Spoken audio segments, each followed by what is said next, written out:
Tabriklayman. Siz lotereya yutib oldingiz. Ha, aynan shu hammamiz lotereya sohibimiz. Yaqindagina juda ham zo'r fikr eshitib qoldim. Fikr qurboni bo'ldim deydi. Ya'ni fikr nima deydi? Shu paytgacha tug'ilgan insonlar soni 100 milliarddan ko'p. Va tug'ilishi mumkin bo'lgan insonlar soni astronomik darajada juda ham ko'p. Ya'ni trilliondan ham ko'p bo'lishi mumkin. Ammo bu eng muhim fakt emas. Muhim shundaki, siz tiriksiz, o'lik emas.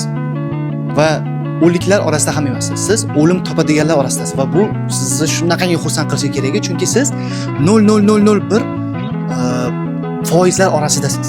Va bu narsa sizni xursand qilmasa iloji yo'q. Mavjud bo'lishi mumkin bo'lgan odamlarning aksariyati tug'ilmaydi ham. Shunaqa ekan, siz tushunishingiz kerakki, ko'chaga chiqib, tabiatdan bahra olib, qushlarni eshitib, daraxtlarni ko'rib, gullarni hillab mazza qilib yashashingiz kerak. Chunki aynan siz va men lotereyada yutib oldik. Va ko'pchilik insonlar lotereya bo'lganini ham bilmaydi. Agarda shu ham sizni hayotingizda maksimumini olib yashashga turtki bo'lmasa, nima bo'lishini bilmayman.